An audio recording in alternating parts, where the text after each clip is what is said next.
It has been such a long time since we've just done derivatives and integrals with just the power rule.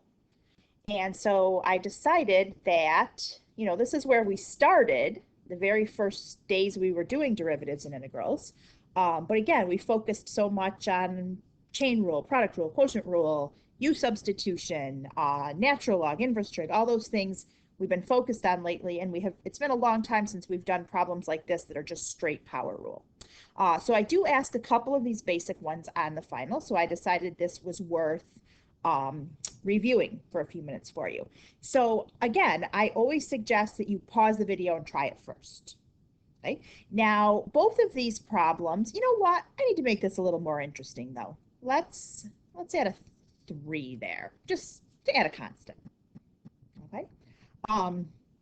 So let's try this problem, and then as I said, I hope you will pause the video, give it a try yourself, and then come back and see what I've done. So both of these, before I can proceed, since the variable is downstairs, I need to bring it upstairs. We haven't done the fourth root a whole lot. I mean, the third root is to the 1/3 power, so I would assume you could recognize, okay, the fourth root is to the 1/4 power. Okay, it's negative because we brought it upstairs. And again, kind of, push this constant off to the side and bring this upstairs.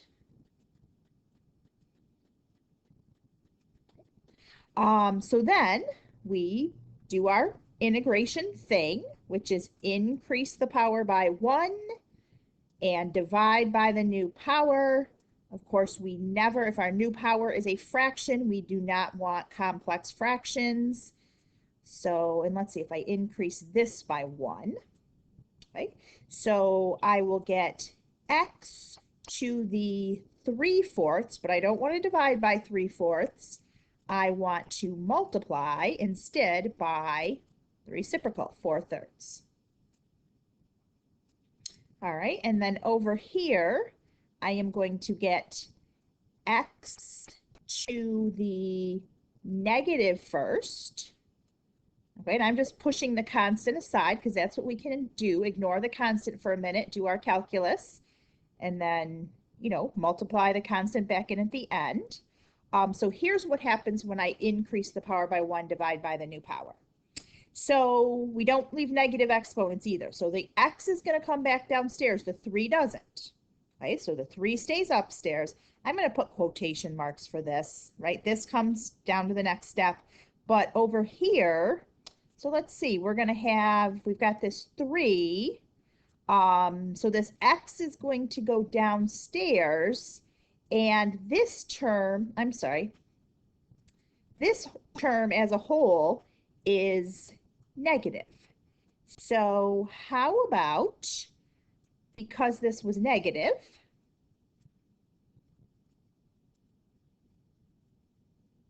how about I take this -1 and multiply it by this -3, and therefore my final answer is the 4/3 x to the 3/4, and then that should look more like an exponent. It should be a little higher.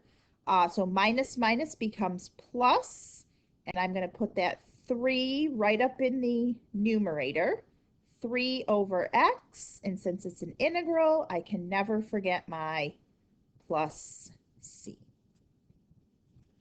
Okay, so moving on to the derivative. Remember how I convinced you back when we were doing these problems not to be afraid to rip the constants away from the variables. Okay, kind of like I pushed that 3 aside over here, found the antiderivative, then multiplied the 3 back on at the end. Okay, so this, right, if we separate constant with variable, so let's see, now here I divide by 10. Okay, well, what am I multiplying by if I ultimately divide by 10? That's multiplying by 1/10. Okay, so 1/10 times x squared if I separate the constant off. And then in the third term, separate the constant off. So that's 3/5. And there's x cubed in the denominator, so I need to bring the x cubed upstairs, x to the negative third. Or, yes, negative third. Okay, so now I do my calculus and we'll multiply the constant back in later. So here I'm just really focused on what's the derivative of each of these,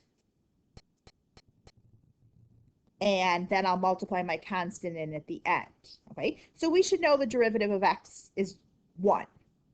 Okay, and sometimes when students have trouble with, the derivative of 2/3 x, I say to them, well, what's the derivative of 2x? And they tell me 2, right? And so I say, well, no different just because there's a fraction there, right? We get scared when we see fractions, but it's the same rule, but the constant is a fraction. So here I'd have 1/10 times 2x, which I can simplify. I'll do that on the next line. And then over here, so I'm going to pull the 3/5 away and then do -3. So this time I drop the power and then I decrease the power by 1 since it's a derivative. Okay, and I'm going to want to bring this back downstairs. All right, so now I do my cleanup step. So my final answer for y prime is 2/3 plus, so this would divide and leave me with x over 5. And then let's see, over here, will I have a negative? The 3 is going to stay upstairs, so I can combine it with this 3 that's upstairs. So that's going to give me a -9. The 5 is going to stay downstairs. And because this was to a negative power, this also comes downstairs. And that is my final answer.